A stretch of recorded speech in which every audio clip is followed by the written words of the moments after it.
스님 안녕하세요. 여기는 베이징입니다. 네, 코로나 시대 이렇게 화면을 통해서 스님께 질문할 수 있게 돼서 너무 영광입니다. 교화편에 보면 부처님께서 설법을 하시고 깨달음을 얻어 출가한 사람들이 많이 나옵니다. 저는 구체적으로 어떤 상태를 깨달음을 얻었다 하는 건지 궁금합니다.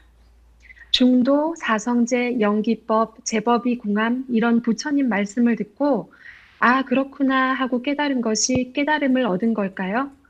그럼 저희도 지금 다 각자의 마음에 깨달은 바가 있어 스님 법문을 경청하고 수행을 하고 있는데, 그럼 저희도 깨달음을 얻은 사람들인 걸까요?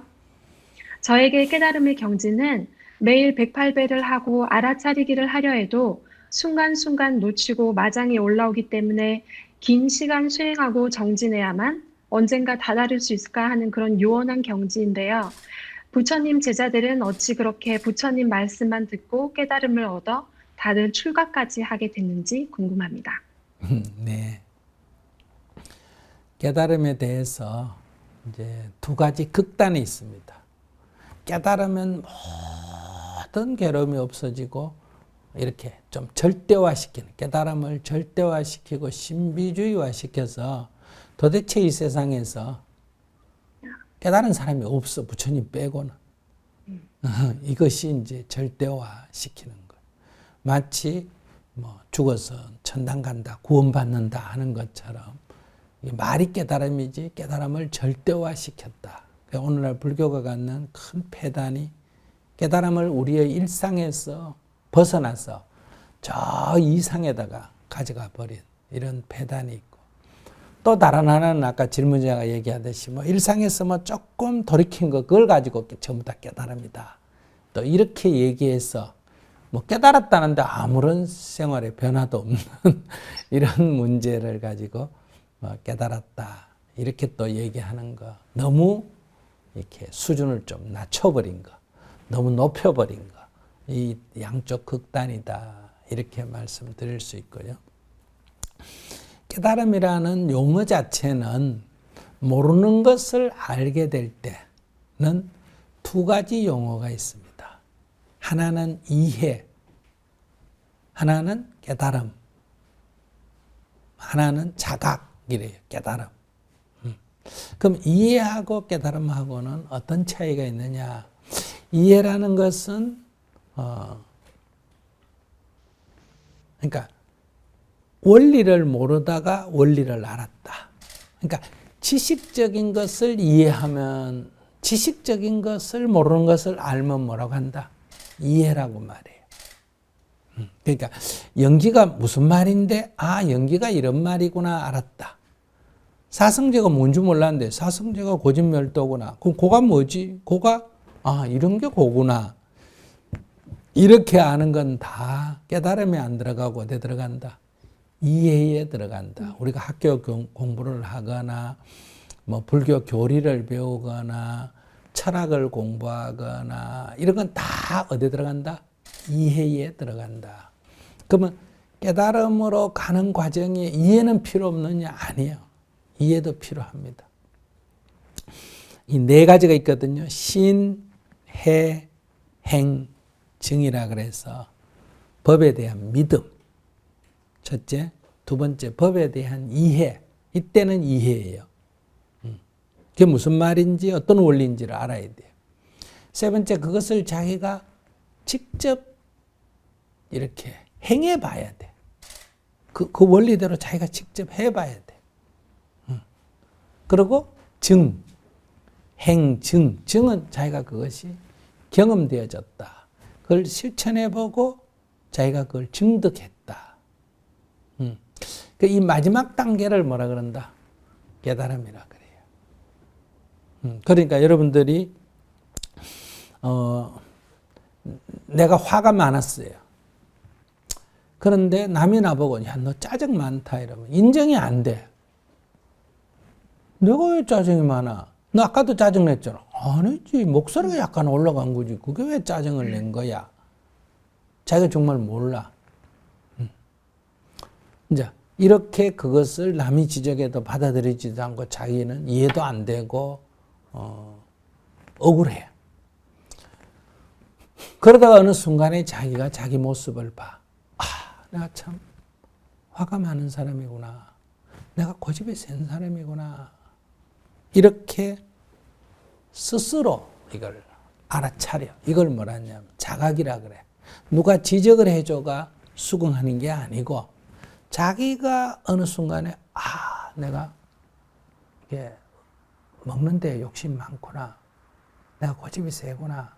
내가 성격이 급하구나. 이렇게 자각을 하게 된다. 이럴 때를 뭐라고 하냐. 깨달음이라는 작은 깨달음이라 그래. 여기서부터는 이해가 아니고 깨달음에 들어가. 그럼 이 자각은 변화를 가져와.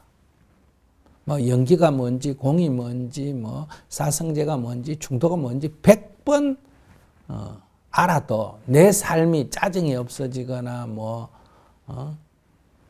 화가 줄어들거나 이런 거하고는 아무 관계가 없어. 그런데 이런 자각이 일어나면 어떠냐? 금방 변하지 않더라도 어떤 변화가 일어나. 그러면 이런 자각이 탁 세게 자각이 된 거는 바로 변해버리는 경우도 있어.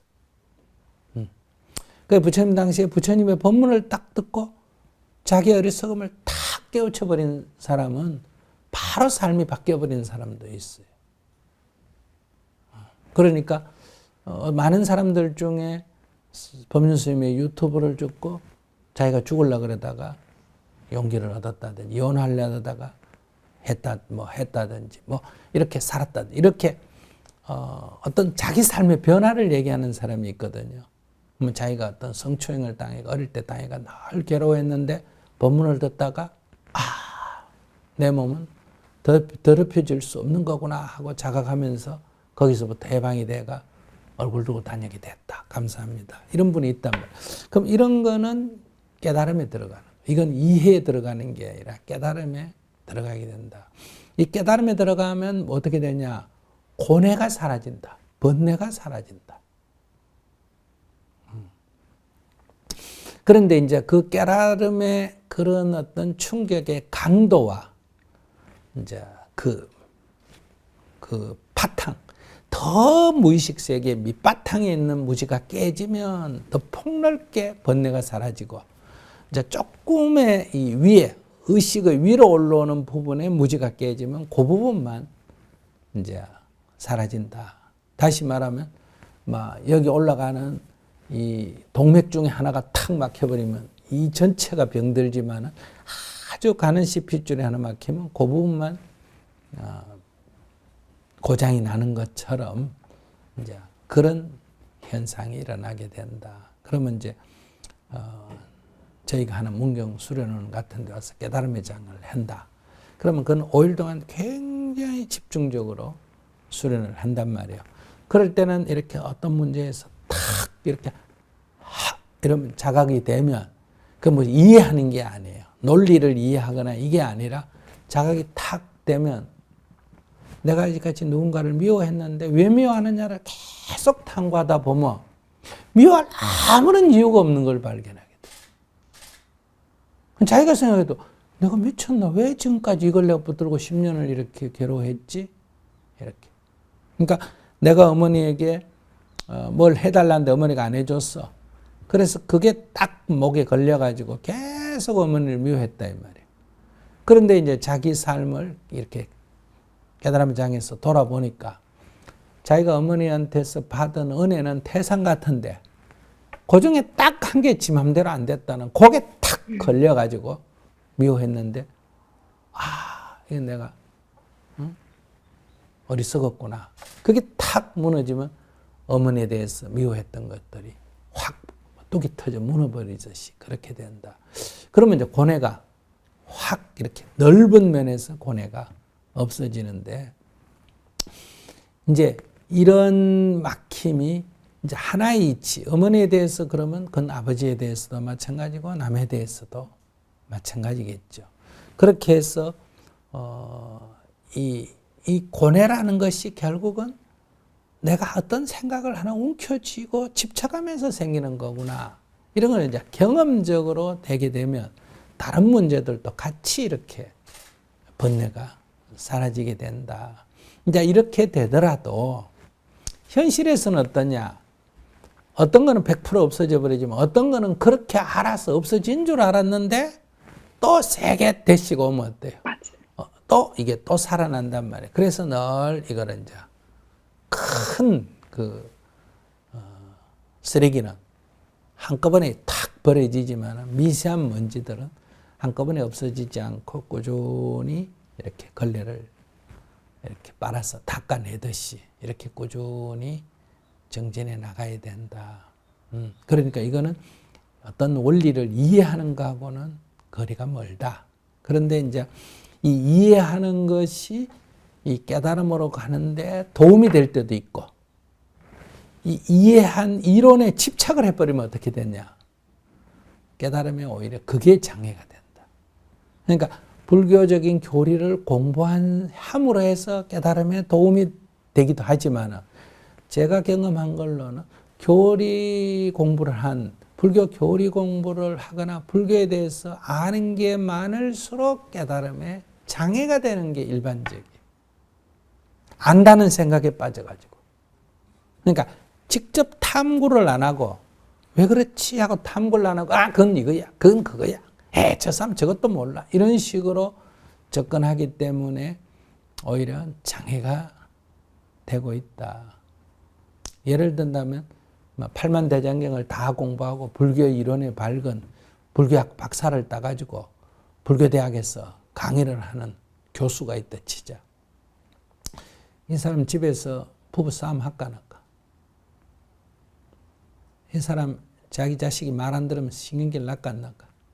나겠지. 그러니까 이렇게 아는 거하고 이 삶에서의 자기의 변화하고는 다른 문제예요. 그러니까 이게 이해예요. 이건 이해만 한 거지. 지식적으로 이해만 한 거지. 자기가 경험적으로 체험된 게 아니다. 근데 불교 교리를 하나도 몰라도 어떤 일은 있지. 내가 내 옳다는 생각에 탁 빠져서 내가 여기에 사로잡혔구나. 이렇게 탁 자각하면 이게 없어져 버린단 말이에요. 그래서 우리가 이제 행복학교 같은 거는 불교 교리를 안 쓰고 내용은 똑같은데 교리를 이런 용어를 안 쓰고 기독교이든 일반이든 하도록 하는 거고, 이제 적어도 우리 정토불교대학 그래도 불교 용어 좀 써가면서 한다. 그래도 많이 줄였어요. 근데 일반적으로 불교대학 다니면 그 교리 배우는 용어 해설하고 교리 배우고 외우는데 치중을 한다는 거예요. 특히 남자들이 이제 이런 경우가 많아요. 그래서 자기가 뭐 불교에 대해서 나한테 물어라. 내가 다 안다. 이런 식으로 하는데 변화는 아무 삶의 변화는 없어요. 그 다음에 이제 믿음을 갖고도 마찬가지예요. 절에 다니면서 불공 올리고 복 빌고 이런 것만 하지 아무런 삶의 변화가 없다. 그러니까 시어머니 같은 분들이 막 불교를 믿고 막 절에 가가 참선하고 막 계속 하면서 며느리한테는 온갖 잔소리 다 하고 이러면 며느리가 볼 때는 어때요? 저 불교 믿는 거 지금 뭐 하노 저거? 이래가지고 며느리는 교회 가버리는 이런 일이 생기죠. 이런 데서 깨달음이라는 것은 자기의 심리 상태, 습관, 감정 이런 거에 대해서 스스로 알아차리는 자각을 하고 그 자각의 기초에서 변화를 도모해 나가면서 이게 집착 때문에 일어난 거구나. 이게 어떤 왜 집착을 하냐? 이게 객관적이다. 이게 진실이다. 이게 맞다 하는 상을 내가 짓고 거기에 집착을 하고 있구나. 그러면 정말 내가 맞는 거냐? 이제 이런 거를 이제 본문을 듣고 이치적으로도 이해도 하고, 그 다음에 자기가 그래서 이제 연습하기가 있잖아요. 본문 들으면 다 아는 것 같은데 가서 안 되잖아. 그래서 이제 직접 해보는 거. 그게 아침 기도를 하면서 뭐 남편 입장에서는 그렇다. 이렇게 해도 하는 딱 얘기 들으면 기분이 나쁘잖아. 그래서 우리가 이제 절을 하면서 남편 말은 부처님 말입니다. 이렇게 이제 기도를 자꾸 하다 보면 이제 남편이 뭐라고 하는 게 부처님 말이다는 건 남편 말이 옳다니까 저분 입장에서는 저렇게 말할 수 있구나 하는 것이 말하는 중에도 이렇게 경험으로 탁 이해가 되면 아무렇지도 않게 그냥 바람소리처럼 들을 수가 있게 되는 거예요. 그러면 이제 이 삶의 변화가 일어난다. 근데 이제 깨달음은 이렇게 가는 게 아니고 약간 계단식으로 가요. 공부가 이렇게 막 정진을 해도 아무런 변화도 없다가 어느 순간 어떤 사건을 계기로 해서 푹 이렇게 무너져 내리고 또 거기서 또 쭉 한참 가다가 그래서 뭐 공부해도 아무 변화가 없다. 1, 2년간 진척이 없다. 이래 말하기도 포기하면 안 된다는. 그러다 또 어느 순간에 또 팍 이렇게 한 단계 이렇게 무너져 내리기도 하고 이제 그렇게 공부해 나가는 거예요.